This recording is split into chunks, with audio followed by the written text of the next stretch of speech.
The air sound made by the spelling pattern A-R-E. How many air words can you hear in the story? On Sundays, Claire the mare and Henrietta the hare didn't have a care in the world, and they liked to share a picnic together.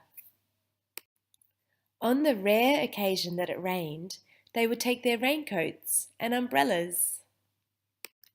Henrietta always took a spare piece of bread for the magpies because she was scared of them, especially when they dared to swoop near her head.